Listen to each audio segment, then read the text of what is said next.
Over the last 4 years, a growing trend towards students being raised by grandparents and/or other family members has been developing in my elementary classroom. These students' parents have lost custody of their children due to complications with substance abuse. Although these students are now in safe and healthy environments, who will care for their children if they succumb to the same substance addictions as their parents? My interest in developing this proposal was based on finding an effective substance abuse prevention program for adolescents living in New Hampshire. Substance use and abuse is a persistent public health concern that continues to impact students throughout the United States. Drug abuse negatively impacts youth through academic challenges, health-related issues, poor peer connections, and encounters with the juvenile justice system. Consequently, throughout the nation, school districts have been and continue to provide programs to their students. Unfortunately, many of the programming choices they have implemented have been ineffective. One such program was the Drug Abuse Resistance Education Program, DARE, which research has identified as ineffective in reducing substance use among youths. Due to growing criticism, DARE changed their program to include new science-based curricular components, training models, instructional methods, and partnerships. Although there have been many studies on the effectiveness of the old DARE program, there is limited research on the effectiveness of their newly developed program, which came out in 2006, called Keeping It Real. The purpose of this proposal will be to identify the impact the Keeping It Real program has on increasing prosocial skills and attitudes towards substance abuse. As the Keeping It Real program suggests, this study will be conducted with 7th grade students within their school day. To get a varied sample of New Hampshire schools, the largest middle schools within New Hampshire's 10 counties will implement the program. All students within the 7th grade will be eligible to participate. This will provide a sample size of approximately 2,000 students per year. At the onset of the study, students will complete a pre-survey questionnaire to determine a baseline of student knowledge and attitudes.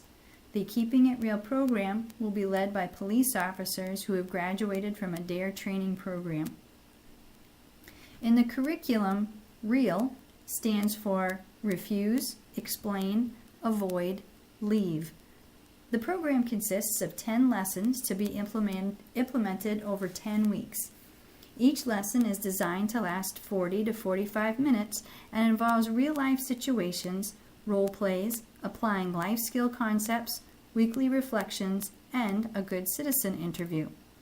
Additionally, 3 teachers from each middle school will receive a stipend to observe and rate each program lesson for one randomly selected class from start to finish. With all the students in the study being minors, the program will receive their assent and parental permission for participation. Students and parents will be provided with written documentation regarding all details of the program and research. To ensure confidentiality, none of the students' names will be used in the study. Students will be provided with a random number that is to be used on pre- and post-survey information. Additionally, any classroom observations and documents from teachers will not include students' names or any other participant identifiers. The study will take 3 years to complete. Each year, a new group of 7th grade students will be eligible to participate. The data collection will include pre- and post-test student surveys. The surveys will include both open-ended and choice-driven questions. Observations of each program lesson will be documented by a certified teacher. To provide for investigator triangulation, 3 teachers at each of the 10 middle schools will randomly select a classroom to monitor. Lessons will be rated on the level of student engagement. The data will be statistically analyzed. The survey data will be reviewed by the research team, and responses will be given a numerical value based on students' prosocial skills and attitudes towards substance abuse. Changes in students' pre- and post-surveys will be identified. The final score will be statistically related to an increase in prosocial skills and attitudes towards substance abuse. Teacher observations will also be given a numerical value.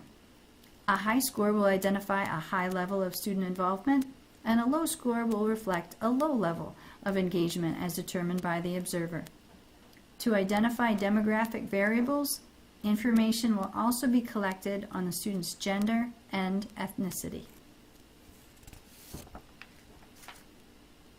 The final results will be written into a report and provided to the participating school districts, the New Hampshire Department of Health and Human Services, Bureau of Drug and Alcohol Services, and the DARE program.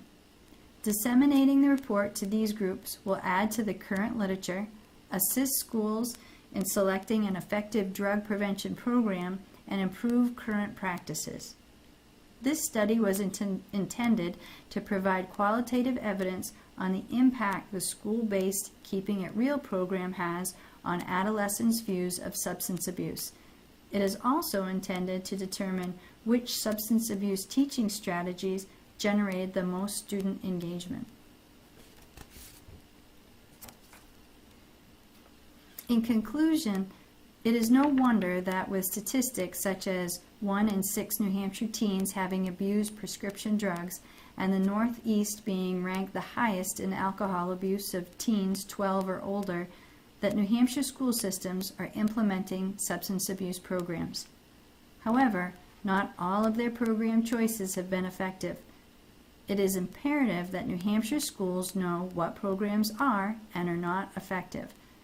This proposal has been designed to identify the newly updated DARE Keeping It Real program to see if it will be effective in increasing students' prosocial skills and attitudes towards substance abuse.